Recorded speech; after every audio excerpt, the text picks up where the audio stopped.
সুপ্রিয় শিক্ষার্থীবৃন্দ, আশা করি তোমরা সকলেই ভালো আছো। রংপুর বিভাগের সর্ববৃহৎ ও অত্যাধুনিক বেসরকারি polytechnic Rangpur ideal institute of technology কর্তৃক আয়োজিত এই অনলাইন ক্লাসে আমি প্রফেশন মনোজিবার ইনস্ট্রাক্টর টেক্সটাইল টেকনোলজি। আজকে আমি garments design and pattern making টেকনোলজির প্রথম পর্বে ইন্ট্রোডাকশন টু টেক্সটাইল সায়েন্স বিষয়ে কিছু গুরুত্বপূর্ণ টপিকস নিয়ে আলোচনা করব। আশা করি তোমরা গুরুত্ব সহকারে আমার এই ক্লাস উপভোগ করবা। তো সর্বপ্রথমে আমরা চলে আসি, তোমরা তো এবার ফার্স্ট সেমিস্টারে উঠছো, অনেকে যারা থেকে আসছে, অনেকে ভকেশনাল বিভিন্ন জন মাদ্রাসা কারিগরি সেক্টরটা আমাদের বাকি যে বিষয়গুলো আছে বা সাবজেক্টগুলো আছে এগুলো থেকে সম্পূর্ণ আলাদা। তো তোমাদের সর্বপ্রথমে জানাই শুভেচ্ছা ও অভিনন্দন। তোমরা যে garments design and pattern making টেকনোলজিতে ভর্তি হয়েছ সেজন্য। তো আজকে garments design and pattern making technology আমরা ইন্ট্রোডাকশন টু টেক্সটাইল সায়েন্স, এটা হচ্ছে তোমাদের ডিপার্টমেন্টাল একটা সাবজেক্ট, এই বিষয়ে আলোচনা করব। তো আমরা আগে সর্বপ্রথমে জানবো যে এই সাবজেক্টের সাবজেক্ট কোড সম্পর্কে।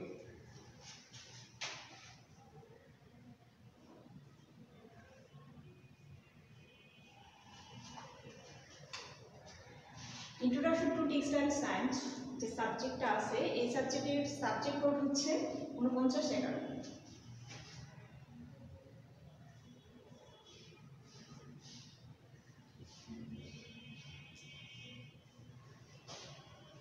এই 4 ডিজিটের হচ্ছে সাবজেক্ট কোড। এখন আমরা সর্বপ্রথমে জানবো এই সাবজেক্টের সাবজেক্ট কোড সম্পর্কে।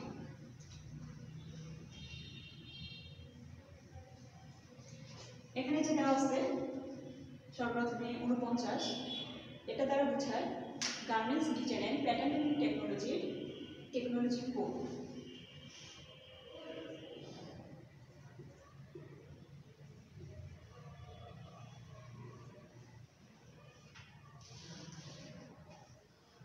আর এখানে তারপর কি দেওয়া আছে, একটা 1 দেওয়া আছে, এটা দ্বারা বোঝায় যে এটা হচ্ছে garments design and pattern making টেকনোলজির প্রথম সেমিস্টার, বা আমরা লিখতে পারি ফার্স্ট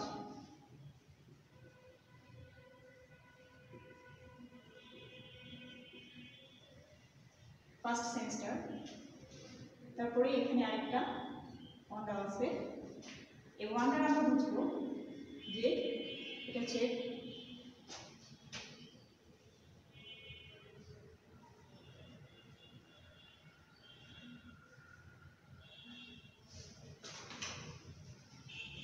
বুক নাম বা বই সংখ্যা যেটা বলা হয়। তো এই সাবজেক্ট কোড সম্পর্কে আমরা সর্বপ্রথমে চলে আসি। এখানে দেওয়া আছে 49, তারপরে দেওয়া আছে 11। এই 49 দ্বারা বোঝায় garments design pattern making technology code 49। আর পরের যে এক দেওয়া আছে এটা দ্বারা বোঝায় ফার্স্ট সেমিস্টার। আর তারপরের যে এক দেওয়া আছে এই একটা দ্বারা বোঝায় যে এটা হচ্ছে garments design pattern making technology first সেমিস্টারের 1 নম্বর বই। তোমাদের একটা বিষয় ক্লিয়ার করে দিই, সেটা হচ্ছে যে তোমরা যে গার্মেন্টস এই টেকনোলজিতে প্রথম সেমিস্টারে পড়ো, তার জন্য তোমাদের ডিপার্টমেন্টাল বই একটাই থাকবে, আর সেটা হচ্ছে ইন্ট্রোডাকশন টু টেক্সটাইল সায়েন্স। এগুলো আমাদের সাবজেক্ট বই।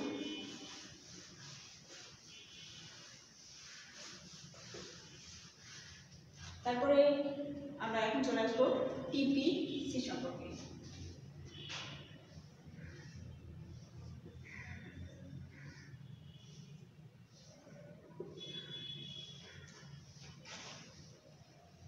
এখানে যে কি দেওয়া আছে, টি এর নিচে দেওয়া আছে কি টি দেওয়া আছে। এই টি বোঝায় থিওরি, আর পিতে বোঝায় প্র্যাকটিক্যাল, আর সিতে বোঝায় ক্রেডিট। থিওরি, প্র্যাকটিক্যাল, আর এটা হচ্ছে ক্রেডিট। এখানে দেখো যে টি এর নিচে দেওয়া আছে টি। এই সাবজেক্টের প্রতি সপ্তাহে তোমাদের থিওরি ক্লাস হবে 3টা করে, একটা ক্লাসে হবে 45 মিনিট করে। আর এখানে দেওয়া আছে পি এর নিচে কি দেওয়া আছে, 0 দেওয়া আছে, তার মানে এই সাবজেক্টে কোনো প্র্যাকটিক্যাল ক্লাস নাই। তাহলে এখানে শুধু ক্রেডিটের নিচে কি বসছে, শুধু কি বসছে। তাহলে এই সাবজেক্টের টোটাল ক্রেডিট হচ্ছে 3।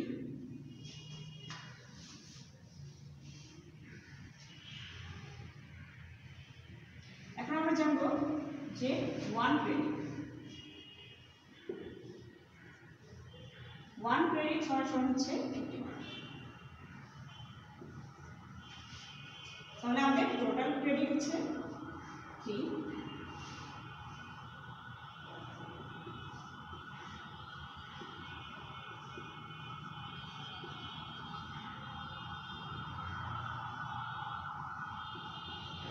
তাহলে এই সাবজেক্টে মার্ক হচ্ছে 150 মার্ক। 1 ক্রেডিট সমান হচ্ছে 50, তাহলে 3 ক্রেডিট সমান হচ্ছে 150।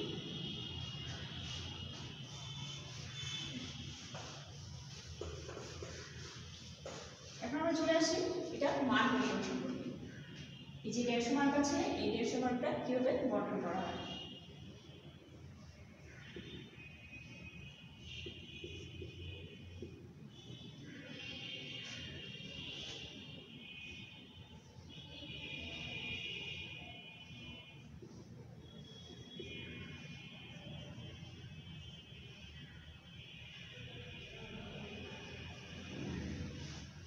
TC, TF, TC, TF.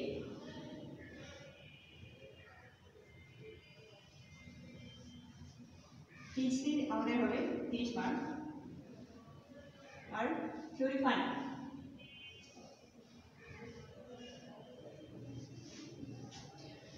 এটা হচ্ছে থিওরি কন্টিনিউয়াস, আর টিএফতে হচ্ছে থিওরি ফাইনাল, টিসিতে প্র্যাকটিক্যাল কন্টিনিউয়াস, আর টিএফতে প্র্যাকটিক্যাল ফাইনাল। এই প্র্যাকটিক্যাল কন্টিনিউয়াস মার্ক হচ্ছে 30।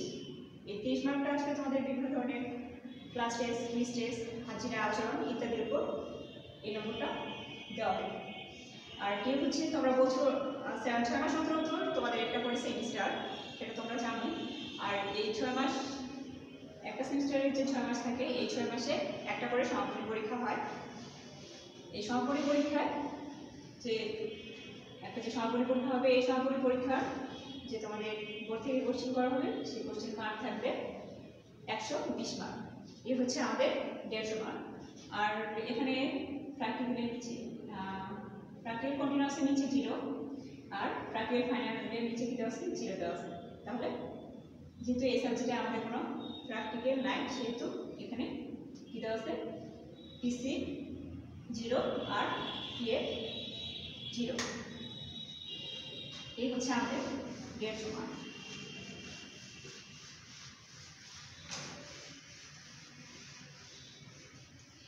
এই যে আমাদের সমাপনী পরীক্ষার 120 মার্ক থাকবে, তার মধ্যে অতি সংক্ষিপ্ত কোশ্চেন থাকবে 15টা, প্রতি কোশ্চেনের মার্ক হচ্ছে 2 মার্ক করে। আর তারপরে থাকবে তোমাদের সংক্ষিপ্ত প্রশ্ন, সংক্ষিপ্ত থাকবে 10টার মধ্যে 10টাই দিতে হবে। সেটাতে থাকবে একটা কোশ্চেনে 4 মার্ক করে। এগুলো হচ্ছে তোমাদের। আরেকটা হচ্ছে রচনাত্মক কোশ্চেন, আর যেটাকে বলা হয় ব্রড কোশ্চেন। রচনাত্মক কোশ্চেন বা ব্রড কোশ্চেন, এখানে তোমাদের 6টি কোশ্চেনও থাকতে পারে অথবা 7টি কোশ্চেনও থাকতে পারে। তার মধ্যে তোমাদেরকে অ্যান্সার করতে হবে 5টা কোশ্চেনে। আর প্রতিটা কোশ্চেনের মার্ক থাকবে 10 মার্ক করে, 5 10 50 মার্ক। এই হচ্ছে তোমাদের মার্ক হিস্ট্রি। এখন আমরা চলে আসি আমাদের সাবজেক্ট সম্পর্কে। আমাদের সাবজেক্ট হচ্ছে ইন্ট্রোডাকশন টু টেক্সটাইল সায়েন্স। এখানে টেক্সটাইলের যে বিষয়গুলো আছে, সেই বিষয় সম্পর্কে বা টেক্সটাইল বিজ্ঞান সম্পর্কে কি ভূমিকা বা সংক্ষিপ্ত পরিসরে আলোচনা করা হয়েছে। সেজন্য এই সাবজেক্টের নাম হচ্ছে ইন্ট্রোডাকশন টু টেক্সটাইল সায়েন্স। আর ইন্ট্রোডাকশন টু টেক্সটাইল সায়েন্সে যে টেক্সটাইল সম্পর্কে আলোচনা করা আছে, তো সর্বপ্রথমে বলি যে টেক্সটাইলটা কি বা কাকে বলে। আমরা যদি টেক্সটাইলটাকে সংক্ষিপ্ত আকারে বলতে চাই, টেক্সটাইলটাকে যদি সংক্ষিপ্ত আকারে বলতে চাই তাহলে এটাকে আমরা এভাবে বলতে পারি যে এই টেক্সটাইলের মধ্যে কি তৈরি করা হয়, কাপড় বয়ন করা বা তৈরি করা বা প্রস্তুত করা হয়ে থাকে। আর যদি ব্যাপক পরিসরে বলতে চাই তাহলে এভাবে বলতে হবে যে কোনো একটি ফাইবার থেকে বা ফাইবার থেকে সুতা প্রস্তুত করা থেকে শুরু করে একটি সম্পূর্ণ গার্মেন্টস তৈরি করা পর্যন্ত যতগুলো প্রসেস আছে বা যতগুলো প্রক্রিয়া আছে সবগুলো প্রক্রিয়া এই টেক্সটাইলের মধ্যে কি পড়ে। যেরকম ফাইবার থেকে সর্বপ্রথমে সুতা প্রস্তুত করা হয়, তারপরে সেই সুতা থেকে আবার কাপড় প্রস্তুত করা হয় বিভিন্ন পদ্ধতিতে, সেই কাপড়কে আবার কি করা হয়, রং করার দরকার পড়ে বা ডাইং করা হয়, তারপরে সেটার যদি প্রয়োজন পড়ে বা প্রিন্টিং করার দরকার হয়, তারপরে সেখানে এই সমস্ত প্রক্রিয়া করার পর তারপরে সেটা সর্বশেষ সে কোথায় যাবে, গার্মেন্টস সেকশনে। সবশেষে ওই কাপড় থেকে কি করা হয়, কাটিং করা হয়, নির্দিষ্ট পোশাকের যে বিভিন্ন অংশগুলো আছে সেই অংশের মাপ নিয়ে বিভিন্ন ধরনের অংশগুলোকে তারপরে কি করে জড়া দিতে হয় সেম সেকশনে, তারপরে একটি পূর্ণাঙ্গ গার্মেন্টস বা পোশাক তৈরি হয়। এই হচ্ছে টেক্সটাইল। তো আমাদের ইন্ট্রোডাকশন টু টেক্সটাইল সায়েন্স এই সাবজেক্টে যে প্রথম যে অধ্যায় আছে এই অধ্যায়টার নাম হচ্ছে ক্লোদিং।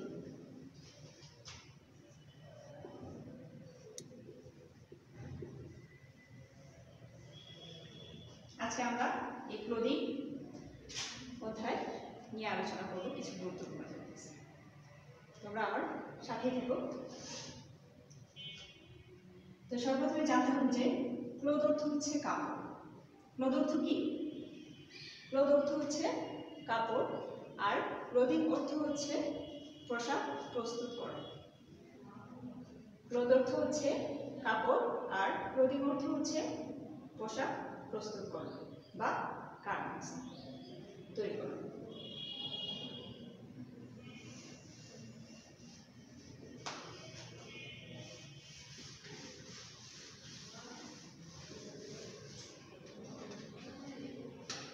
এই ক্লোদিং এর অধ্যায়ে প্রথম যে টপিক আমরা আলোচনা করব সেটা হচ্ছে বস্ত্র প্রক্রিয়াকরণ।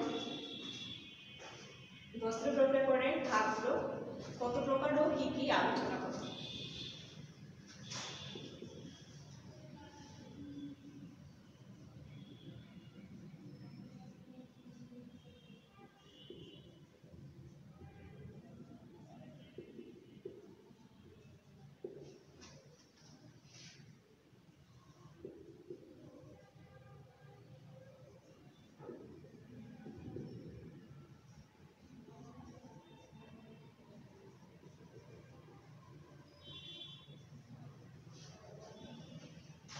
বস্ত্র প্রক্রিয়াকরণের ধাপগুলো কি কি আলোচনা করব।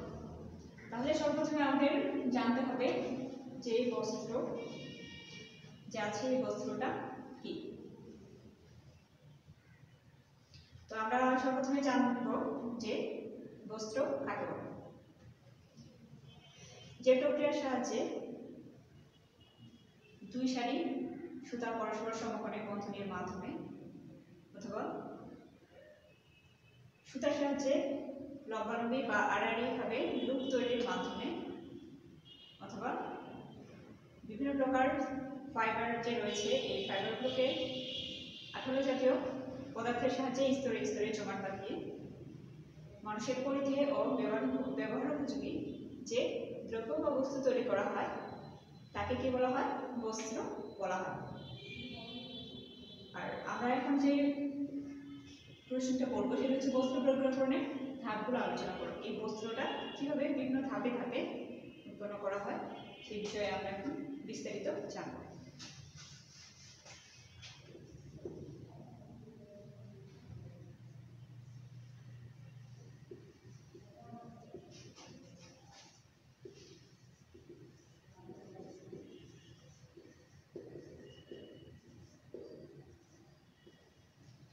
এক নম্বরে আমরা জানবো যে স্পিনিং বা সুতা তৈরির ধাপ কি। স্পিনিং বা সুতা তৈরির ধাপ সম্পর্কে আমরা সর্বপ্রথমে জানবো।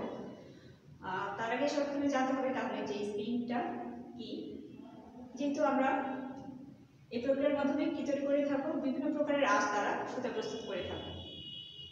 বিভিন্ন ধরনের আঁশ দ্বারা বিভিন্ন মেশিনের মাধ্যমে প্রসেস করে সর্বশেষে কি তৈরি করা হবে, সুতা প্রস্তুত করা হয়ে থাকে এই স্পিনিং প্রক্রিয়ায়। আর এই যে বিভিন্ন ধরনের আঁশ বা ফাইবার দিয়ে যে সুতা প্রস্তুত করা হয়, এই আঁশ বা ফাইবারগুলো দুই ভাগে সংগ্রহ করা হয়। একটা হচ্ছে প্রাকৃতিক উৎস আর একটা হচ্ছে কৃত্রিম উৎস। প্রাকৃতিক উৎসের মধ্যে পড়ে তুলা, পাট, লিনেন, হ্যাম, উল, সিল্ক, সিসাল, আরও বিভিন্ন ধরনের ফাইবার রয়েছে। এই ফাইবারগুলো কিসের মধ্যে পড়ে, প্রাকৃতিক ফাইবারের মধ্যে পড়ে।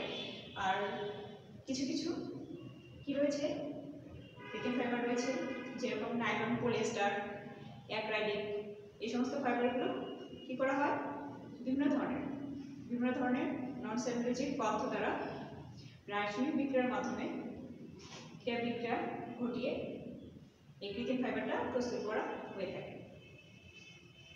তো এখন আমরা জানবো যে স্পিনিং কাকে বলে। যে প্রক্রিয়ার মাধ্যমে প্রক্রিয়াকরণ ইন্ডাস্ট্রিতে আঁশ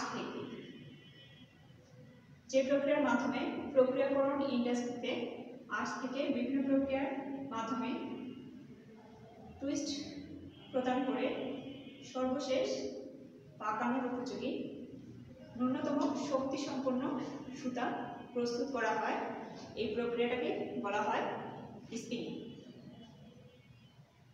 আমরা আবার বলতে পারি যে যে প্রক্রিয়ার সাহায্যে আঁশ থেকে প্রক্রিয়াকরণ ইন্ডাস্ট্রিতে বিভিন্ন প্রক্রিয়ার মাধ্যমে বা বিভিন্ন ধরনের মেশিন নিয়ে প্রসেস করার পর আঁশসমূহের টুইস্ট প্রদানের মাধ্যমে বা পাক প্রদানের মাধ্যমে সর্বশেষ ন্যূনতম শক্তি সম্পন্ন যে সুতা প্রস্তুত করা হয়ে থাকে, সেই প্রক্রিয়াকে বলা হয় স্পিনিং।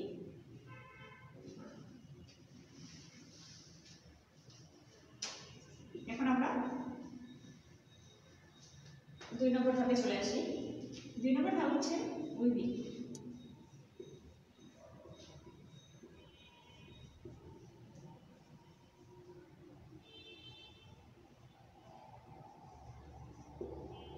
উইভিং বা কাপড় তৈরির ধাপ। আমরা যে স্পিনিং সেকশন থেকে যে সুতা পেয়েছি, সেই সুতাকে বিভিন্ন ধরনের প্যাকেজের মধ্যে জড়ানো হয়, তারপরে সেটাকে কী করতে হয়, যদি প্রয়োজন পড়ে ডাবলিং করার দরকার হয় তাহলে সেটাকে ডাবলিং করে পরবর্তীতে কী করা হবে, উইভিং প্রক্রিয়ার মাধ্যমে কাপড় তৈরি করা হয়ে থাকে।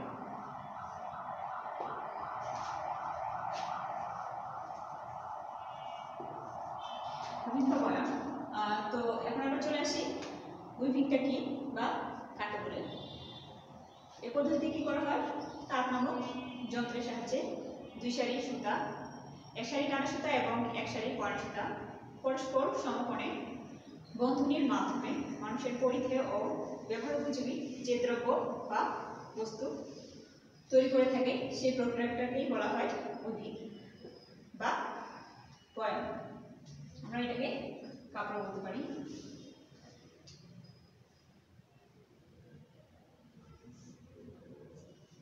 তারপরে এখন আমরা আলোচনা করব 3 নম্বর ধাপ সম্পর্কে। সেটা হচ্ছে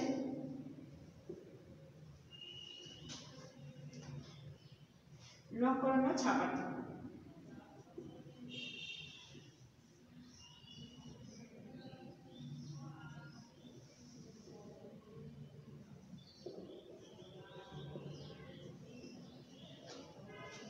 আমরা প্রক্রিয়ার মাধ্যমে কি তৈরি করলাম, কাপড় তৈরি করলাম, তারপর সেই কাপড়টাকে কি করা হয়, রং করার দরকার পড়ে। তাহলে রংকরণ বা যেটাকে বলা হয় ডাইং। তাহলে ডাইংয়ের সঙ্গে এইভাবে দেওয়া যায় যে যে প্রক্রিয়ার সাহায্যে রঞ্জক জাতীয় পদার্থ দ্বারা কাপড়ের সর্বত্র সমানভাবে পেনিট্রেশনের মাধ্যমে রঙকে ফুটিয়ে তোলা হয়, সেই প্রক্রিয়াকেই বলা হয় রংকরণ অথবা ডাইং। আমি আবারও বলতেছি যে যে প্রক্রিয়ার সাহায্যে রঞ্জক জাতীয় পদার্থ দ্বারা কাপড়ের সর্বত্র সমানভাবে পেনিট্রেশনের মাধ্যমে রঙকে ফুটিয়ে তোলা হয়, সেই পদ্ধতিকেই বলা হয় ডাইং বা রংকরণ।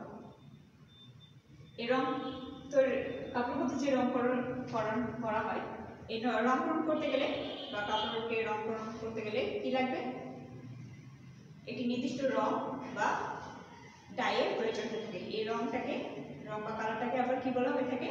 ডাই বলা হয়ে থাকে। তারপরে এখন আমরা করব ছাপার ধাপ অথবা যেটাকে বলা হয় প্রিন্টিং। এই পদ্ধতিতে কি করা হয়? কাপড়ের নির্দিষ্ট স্থান বিশেষে রঞ্জক জাতীয় পদার্থ দ্বারা কি করা হয়? শুধুমাত্র কাপড়ের নির্দিষ্ট স্থান বিশেষে রঙকে ফুটিয়ে তোলা হয়। তাহলে আমরা প্রিন্টিং এর সঙ্গে এগুলো দিতে পারি যে যে প্রক্রিয়ার সাহায্যে রঞ্জক জাতীয় পদার্থ দ্বারা কাপড়ের নির্দিষ্ট স্থানে ডিজাইনকে সুন্দরভাবে ফুটিয়ে তোলা হয়, সেই প্রক্রিয়াটিকেই বলা হয় প্রিন্টিং বা ছাপা।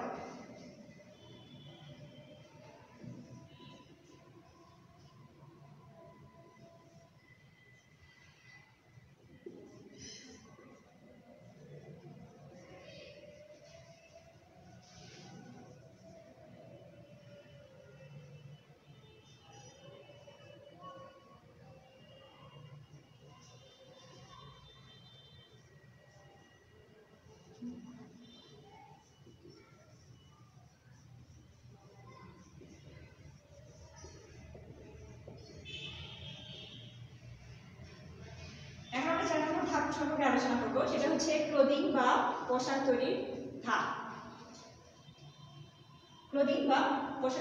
সম্পর্কে এখন আমরা আলোচনা করব। কাপড় রংকরণ করা হয়ে গেছে, রংকরণ করার পর ছাপার দরকার পড়ে বা প্রিন্টিং করার দরকার পড়ে, প্রিন্টেড করা হবে। তারপরে সেই কাপড়টাকে সেই কাপড় দ্বারা নির্দিষ্ট কোনো একটি পোশাকের নির্দিষ্ট অংশ অনুযায়ী পোশাকে কি করা হবে? যে কাপড় বা কাপড়ের রোল বা থান থাকবে, সেখান থেকে এই পোশাকের যে বিভিন্ন পার্ট বা অংশগুলো আছে সেগুলোকে আগে প্রয়োজন অনুসারে কেটে নিতে হবে। তারপরে সেটাকে কি করতে হবে? কেটে নেওয়ার পর সেটাকে মেশিনের সাহায্যে কি করা হয়? এই পোশাকের অংশগুলোকে জোড়া দিয়ে একটি পূর্ণাঙ্গ পোশাক তৈরি করা হয়। তাহলে যে পদ্ধতিতে কাপড় সর্বপ্রথমে কর্তিত কাপড়ের বিভিন্ন অংশগুলোকে সুইং সেকশনে জোড়া লাগিয়ে একটি পূর্ণাঙ্গ পোশাক তৈরি করা হয়, সেটাকেই বলা হয় ক্লোদিং বা গার্মেন্টস টেকনোলজি। তারপরে এখানে আরেকটা সংজ্ঞা আসে যে গার্মেন্টস টেকনোলজি বা ক্লোদিং টেকনোলজিটা কি? পোশাক তৈরির সাথে সম্পর্কিত যাবতীয়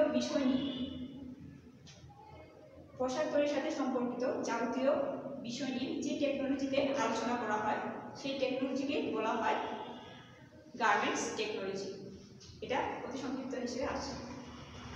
এই হচ্ছে আমাদের বস্ত্র প্রক্রিয়াকরণের ধাপ: স্পিনিং বা সুতা তৈরির ধাপ, উইভিং বা বয়ন তৈরির ধাপ, রংকরণ বা ছাপার ধাপ, আর এটা হচ্ছে ক্লোদিং বা পোশাক তৈরির ধাপ।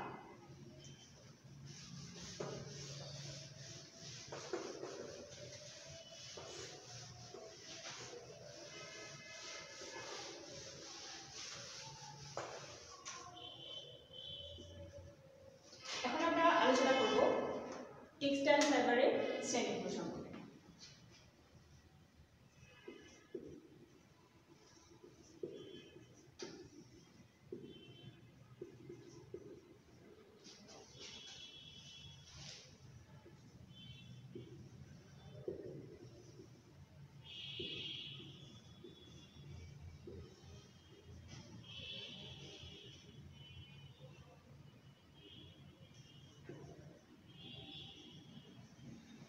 টেক্সটাইল ফাইবারের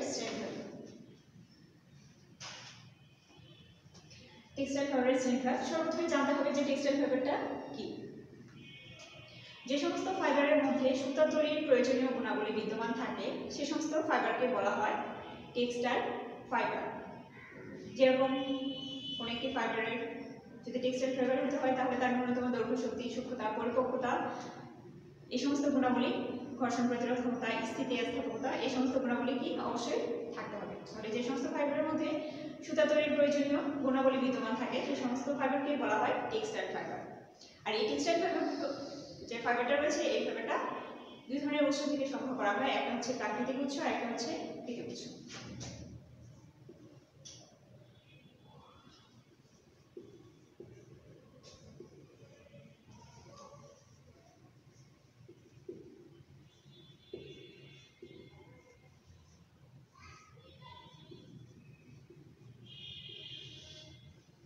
টেক্সটাইল ফাইবারটা দুই ধরনের উৎস থেকে সংগ্রহ করা হয়, একটা হচ্ছে প্রাকৃতিক উৎস আর একটা হচ্ছে কৃত্রিম উৎস। প্রাকৃতিক উৎস বলতে বোঝায় যে সমস্ত ফাইবার আমরা প্রকৃতি থেকে সংগ্রহ করে থাকি সে সমস্ত ফাইবারকে কি বলা হয়, প্রাকৃতিক ফাইবার বলা হয়ে থাকে। যেরকম পাট, তুলা, রেমি, সীসা, হ্যাম, উল, সিল্ক, এই সমস্ত ফাইবারকে আমরা প্রকৃতি থেকে সংগ্রহ করে থাকি। আর যে সমস্ত ফাইবার বিভিন্ন ধরনের নন সেলুলোজিক দ্রব্য হতে বিভিন্ন রাসায়নিক বিক্রিয়ার মাধ্যমে বিক্রিয়ার মাধ্যমে তৈরি করা হয়ে থাকে সে সমস্ত ফাইবারকে কৃত্রিম ফাইবার বলা হয়ে থাকে, যেমন নাইলন, পলিয়েস্টার ইত্যাদি। এখন আমরা এই প্রাকৃতিক ফাইবারের যে বিভিন্ন ধরনের উৎসগুলো আছে এগুলো সম্পর্কে জানব। এই প্রাকৃতিক ফাইবারটাকে তিন ভাগে ভাগ করা হয়, একটা হচ্ছে উদ্ভিজ্জ ফাইবার, একটা হচ্ছে প্রাণীজ ফাইবার আর একটা হচ্ছে খনিজ ফাইবার। সর্বপ্রথমে আমরা আসি উদ্ভিজ্জ ফাইবার সম্পর্কে। যে সমস্ত ফাইবার উদ্ভিজের সাল বা বাকল থেকে সংগ্রহ করা হয় সেই সমস্ত ফাইবারকে বলা হয় কি ফাইবার, উদ্ভিজ্জ ফাইবার। এই উদ্ভিজ্জ ফাইবারকে আবার তিন ভাগে ভাগ করা হয়ে থাকে। উদ্ভিজ্জ ফাইবারটাকে আবার তিন ভাগে ভাগ করা হয়ে থাকে, একটা হচ্ছে বীজ ফাইবার আর একটা হচ্ছে ছাল বা কোষ ফাইবার আর একটা হচ্ছে কি ফাইবার, লিফ ফাইবার বা পাতা ফাইবার। সর্বপ্রথমে আসি বীজ ফাইবার সম্পর্কে। বীজ ফাইবার যদি উদাহরণ চাই তাহলে বীজ ফাইবারের উদাহরণ দিতে গেলে বলতে হবে তুলা, যেমন শিমু তুলা, তারপর রয়েছে কার্পাস, ক্যাপক, এই সমস্ত ফাইবারগুলো যে আছে এগুলোকে বলা হয় বীজ ফাইবার। কারণ এই সমস্ত ফাইবারগুলো বীজের চারপাশে লেগে থাকে এবং বীজের মাধ্যমে উৎপন্ন হয়ে থাকে, সেজন্য এই সমস্ত ফাইবারগুলোকে বীজ ফাইবার বলা হয়। তারপরে আসো কি ফাইবার, সাল ফাইবার। আমরা সাল ফাইবারের কথা বলতে গেলে সর্বপ্রথমেই আমাদের আসবে পাট ফাইবার। এই পাট ফাইবারটাকে বলা হয় সাল ফাইবার। আর এর মধ্যেও রয়েছে রেমি, সীসাল, এগুলো সাল ফাইবারের মধ্যেই পড়ে। তারপরে যে ফাইবারটা আছে সেটা হচ্ছে পাতা ফাইবার। বিভিন্ন ধরনের উদ্ভিদের পাতা, কাণ্ড থেকে এই সমস্ত ফাইবারগুলো সংগ্রহ করা হয়ে থাকে, যেরকম আনারস। তো আমরা জানলাম উদ্ভিজ্জ ফাইবার সম্পর্কে। এরপরে এখন আমরা যাব প্রাণীজ ফাইবার। এগুলো কিন্তু সবগুলোই প্রাকৃতিক ফাইবার। প্রাণীজ ফাইবার বিভিন্ন ধরনের উদ্ভিদের বিভিন্ন ধরনের প্রাণীর লোম বা ডালা থেকে সংগ্রহ করা হয়ে থাকে। এই প্রাণীজ ফাইবারটাকে আবার দুই ভাগে ভাগ করা হয়, একটা হচ্ছে উল ফাইবার আর একটাকে বলা হয় রেশম ফাইবার। উল ফাইবারটা কি, বিভিন্ন ভেড়ার লোম থেকে এই ফাইবারটা সংগ্রহ করা হয়ে থাকে। আর যেটা রয়েছে কি ফাইবার, রেশম ফাইবার, পলু পোকার লালা থেকে এই ফাইবারটা সংগ্রহ করা হয়ে থাকে।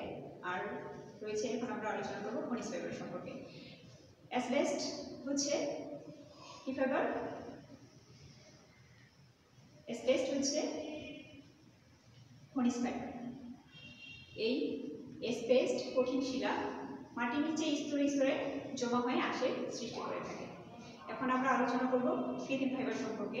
এই কৃত্রিম ফাইবারটা দুই ধরনের হয়, একটা হচ্ছে সেলুলোজিক ফাইবার আর একটা হচ্ছে নন সেলুলোজিক ফাইবার। সেলুলোজিক ফাইবার বলতে বোঝায় যে সমস্ত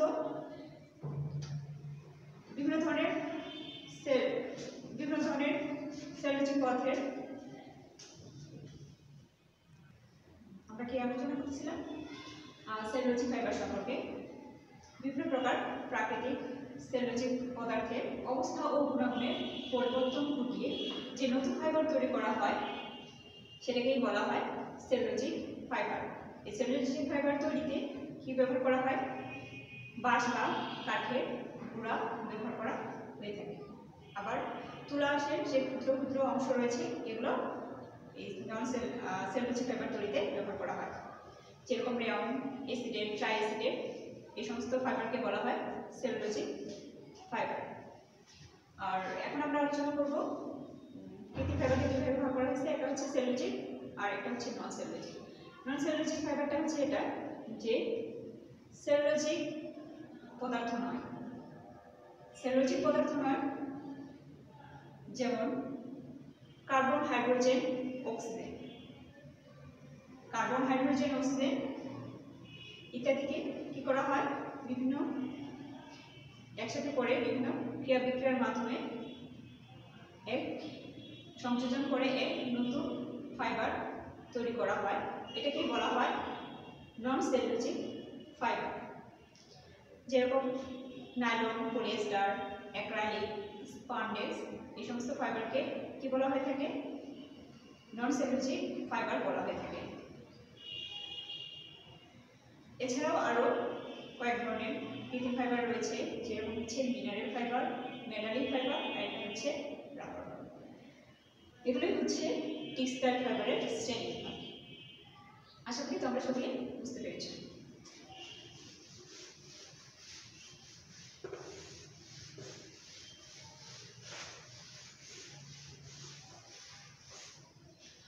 আমরা এই অধ্যায়ে যে বিষয়গুলো নিয়ে আলোচনা করব সেগুলো হচ্ছে বস্ত্র প্রক্রিয়াকরণের ধাপগুলো আলোচনা করো। তারপরে আমরা আলোচনা করলাম টেক্সটাইল ফাইবারের শ্রেণীবিভাগ নিয়ে আলোচনা করছি। তো তোমাদের এই অধ্যায় থেকে কিছু বাড়ির কাজ দেব, সেটা হচ্ছে যে টেক্সটাইল ফাইবার কাকে বলে, দুটি করে কৃত্রিম ফাইবারের নাম এবং দুটি করে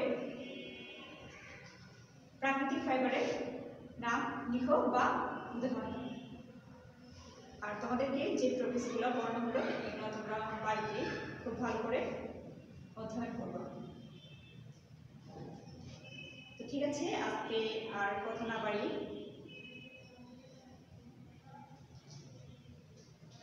তো তোমরা সকলেই ভালো থেকো, সুস্থ থেকো, এ বলে আমি আমার অনলাইন ক্লাস আজকে এখানেই শেষ করছি।